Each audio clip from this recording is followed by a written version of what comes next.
राम नाम जपते रहो। जब तक रहे जिंदगानी राम नाम जपते रहो।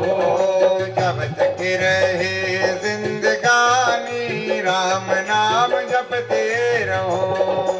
जब तक रहे जिंदगानी राम नाम जपते रहो।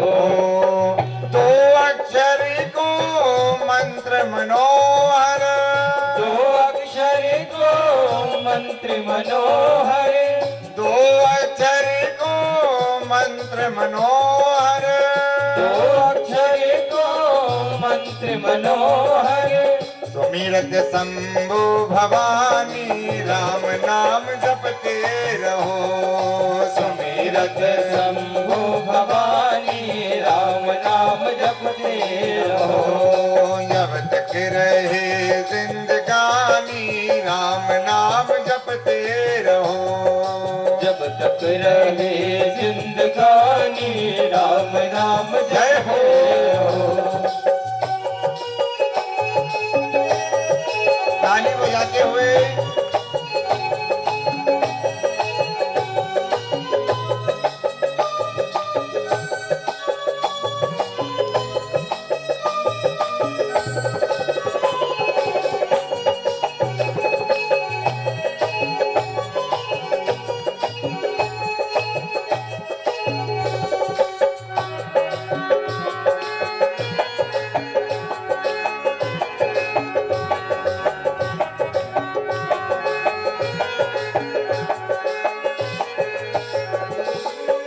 जपत पवन सुत नाम मगन मन।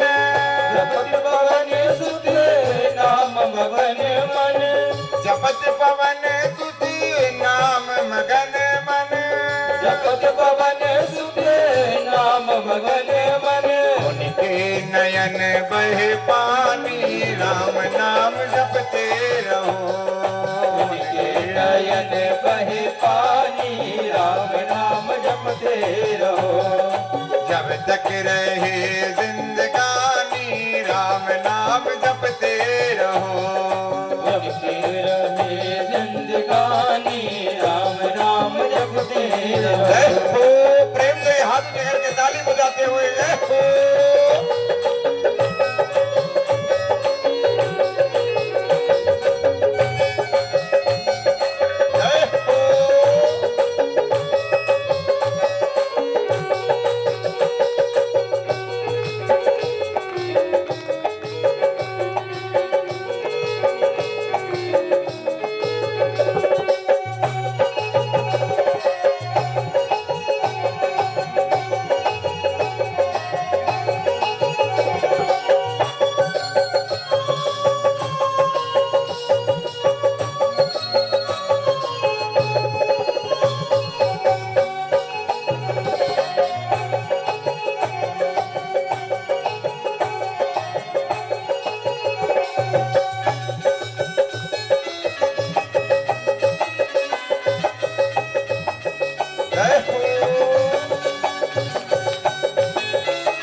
जो जन राम नाम नित सुमेरे। जो जन राम नाम नित सुमेरे। जो जन राम नाम नित सुमेरे। जो जन राम नाम नित सुमेरे। सोई भगत सोई ज्ञानी राम नाम जपते रहो। सोई भगत सोई ज्ञानी राम नाम जपते रहो। जब तक रहे जिंदगानी राम नाम जपते रहो। जब तक रहे जिंदगानी राम नाम जपते रहो। जब तक रहे जिंदगानी राम नाम जपते रहो। जब तक रहे जिंदगानी राम नाम जपते रहो ओ जब तक रहे जिंदगानी राम नाम जपते रहो जब तक रहे जिंदगानी राम नाम जपते रहो ओ जब तक रहे जिंदगानी राम नाम जपते रहो जब तक रहे जिंदगानी राम नाम जपते रहो जब तक रहे जिंदगानी राम नाम जपते रहो जब तक रहे जिंदगानी राम नाम जपते रहो राम नाम जपते गौरी भक्त वत्सल भगवान की करुणा वरुणालय लीला पुरुषोत्तम भगवान श्री रामचंद्र की महती अनुकंपा और भगवान श्री कृष्णचंद्र की महती अनुकंपा एवं माँ तुलजा भवानी की असीम अनुकंपा एवं श्री धुनी वाले दादाजी की असीम अनुकंपा से आप सभी को श्रीमद् भागवती कथा में बैठने का और हमें श्रीमद् भागवती कथा सुनाने का सौभाग्य प्राप्त हुआ। आपके बड़े सौभाग्य की बात है महाराज, जो 3 दिनों से बड़ी सुंदर सुंदर कथाओं का आनंद ले रहे हो और यह श्रीमद् भागवत का सत्संग सत्य चलते चलते आज चतुर्थ दिवस में परिणित होने जा रहा है। आपके बड़े सौभाग्य की बात है जो आप सभी को श्रीमद् भागवती कथा में बैठने का सौभाग्य प्राप्त हुआ। कल भी बड़ी आपको अलौकिक कथाओं का रसपान कराया। सुखदेव जी के सामने राजा परीक्षित विराजमान है और ओम नमो भगवते वासुदेवाय ओम नमो भगवते वासुदेवाय का उच्चारण कर रहे हैं और श्री सुखदेव जी बाबा राजा परीक्षित को श्रीमद् भागवत की कथा का रसपान करा रहे हैं। सुखदेव जी बाबा ने राजा परीक्षित से पूछा, भैया राजा परीक्षित, अब तो तुम्हें किसी प्रकार कोई मृत्यु का डर नहीं है, मृत्यु का भय नहीं है? राजा परीक्षित कहने लगे, बाबा अब मुझे किसी प्रकार कोई मृत्यु का डर नहीं है, मृत्यु का भय नहीं है। सुखदेव जी बाबा राजा परीक्षित को कथा का रसपान करा रहे हैं। महाराज राजा परीक्षित ने हाथ जोड़कर के श्री सुखदेव जी बाबा से पूछा, बाबा हमने नरकों के बारे में सुन रखा है कि नरक होते हैं, तो बाबा ये नरक किधर होते हैं और मनुष्य ऐसा कौन सा कर्म करता है जिससे उसे नरक की प्राप्ति होती है? बाबा सुखदेव जी कहने लगे, राजा परीक्षित प्रधान रूप से 28 नरक माने गए हैं। यह जो दक्षिण दिशा है ना, इस दक्षिण दिशा में प्रधान रूप से 28 नरक माने गए हैं। कुंभीपात, वज्रतुंड, कालसूत्र, अंधतेविस, प्राणरोधक, रोरव, महारोरव, अतिरोरव, इस प्रकार महाराज 28 नरक माने गए हैं। और जो मनुष्य जैसा कर्म करता है उसे उसी प्रकार महाराज नरक में डाल दिया जाता है। राजा परीक्षित हाथ जोड़कर के कहने लगे, बाबा मनुष्य ऐसा कौन सा कर्म करता है जिससे उसे नरक की प्राप्ति होती है? सुखदेव जी कहते हैं, राजा परीक्षित जो व्यक्ति मांस का भक्षण करता है, जीवों की हत्या करके महाराज मांस का सेवन करता है, उसे अंधतामिश नरक में डाल दिया जाता है। जहां पर महाराज एक बहुत बड़ी कढ़ाई रखी रहती है, उस कढ़ाई में तेल उठता रहता है और उस प्रेत आत्मा को महाराज उस तेल में डाल दिया जाता है। वह आत्मा विकल होकर के चिल्लाती है, लेकिन कोई सुनने वाला नहीं होता। महाराज तो कभी भी मांस का सेवन नहीं करना चाहिए। अरे किसी को हम जीवन दान नहीं दे सकते तो किसी को मारने का अधिकार भी हमें नहीं है, तो महाराज कभी भी मांस का सेवन नहीं करना चाहिए।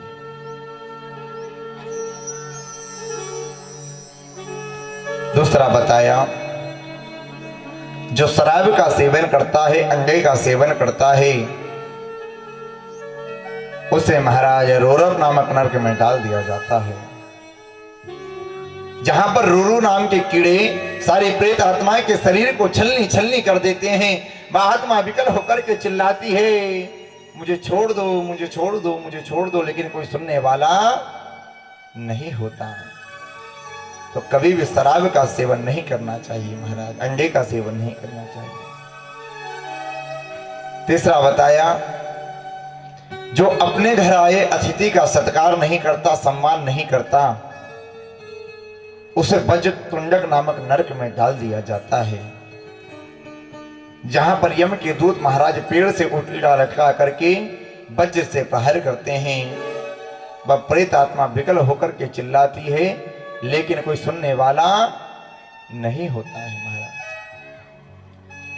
तो हमारे घर कोई भी अतिथि आए, संत आए, ब्राह्मण आए महाराज, उनका स्वागत करें, सत्कार करें। और जो अपने घर आए अतिथि का सत्कार नहीं करता, सम्मान नहीं करता, उसे वज्रतुंडक नामक नर से कोई नहीं बचा सकता महाराज। तो हमारे यहां कोई भी अतिथि आए, संत आए, ब्राह्मण आए, सुंदर सत्कार करे, स्वागत करे। और जो ब्राह्मण और संत से शत्रुता रखता है, अपने घर आए अतिथि से शत्रुता रखता है, उसे महाराज वज्रतुंडक नामक नरक में डाल दिया जाता है। क्योंकि देखो भैया, अतिथि जो होता है ना, वह भगवान का स्वरूप होता है महाराज। अतिथि देवो भव, अतिथि जो होता है वह भगवान का स्वरूप होता है। हमारे घर कोई भी अतिथि आए, संत आए, ब्राह्मण आए, सुंदर स्वागत करें, सत्कार करें। और जो व्यक्ति अपने घर आए अतिथि का महाराज सत्कार नहीं करता, सोचता है कि कभी हमारे घर से जाए, से महाराज भगवान कहते हैं उसे वज्रतुंडक नामक नरक से फिर कोई बचा नहीं सकता। तो हमारे घर कोई भी अतिथि आए महाराज, सुंदर स्वागत करें। तीसरा बताया, चौथा बताया कि जो व्यक्ति अपने माता पिता की सेवा नहीं करता हो, अपने गुरु की सेवा नहीं करता हो, गौ सेवा नहीं करता हो, उसे अंध तामिश नरक में डाल दिया जाता है, जहां पर यम के दूत उस प्रेत आत्मा को महाराज नीचे पृथ्वी पर लेटा कर के कोड़े से प्रहार करते हैं। वह प्रेत आत्मा विकल होकर के चिल्लाती है, लेकिन कोई सुनने वाला नहीं होता है महाराज। तो ज्यादा से ज्यादा अपने माता पिता की सेवा करें, अपने गुरु की सेवा करें। 4 नरकों की व्याख्या श्री सुखदेव जी ने करी। राजा परीक्षित के तो रोमटे खड़े हो गए महाराज। राजा परीक्षित कहने लगे, बाबा बस करिए, बस करिए, मुझे इन नरकों की व्याख्या नहीं सुननी। अरे अभी तो आपने 4 नरकों के बारे में बताया है, अभी तो 24 नरक बाकी है बाबा, मुझे नहीं सुननी नरकों की व्याख्या। सुखदेव जी कहने लगे, राजा परीक्षित, अरे यह नरक तो जीव के कल्याण के लिए बनाए गए हैं। सुखदेव जी कहने लगे, भैया ये नरक जीव के कल्याण के लिए कैसे बनाए गए हैं बाबा? सुखदेव जी कहते हैं, राजा परीक्षित, जैसे आपने आपका रिजर्वेशन करवा लिया खंडवा से मथुरा जाने का, अब आपने आपका रिजर्वेशन खंडवा से मथुरा का करवा लिया, 15 दिन पहले से खूब तैयारी करी मथुरा जाने की। अब जिस दिन आपकी गाड़ी थी उस दिन आप प्रातः काल तैयार हो गए, सब बोरिया बिस्तर बांधे और प्लेटफार्म जाने लगे। मन में विचार आया, उन्होंने कहा भैया सारा सामान ले लिया है, लेकिन साल लाना, चादर लाना तो भूल गए और ठंडी का समय है, अब क्या किया जाए? उन्होंने कहा भैया आधा घंटा गाड़ी में बचा हुआ है, अब क्या करें? सो आप भागते हुए घर आए, आपके पड़ोसी से आपका अधिक प्रेम था, आपने आपके पड़ोसी से कहा, भैया पड़ोसी आपके पास कोई चादर है, कोई शाल वगैरह मिल जाएगी क्या? अब आपके पड़ोसी के पास एक बढ़िया सफेद कलर की चादर, एक शॉल रखी हुई थी। आपके पड़ोसी ने कहा, भैया शॉल तो है और मैं दे भी दूंगा, लेकिन उस शॉल पर दाग मत लगाना, चादर पर दाग मत लगाना। आपने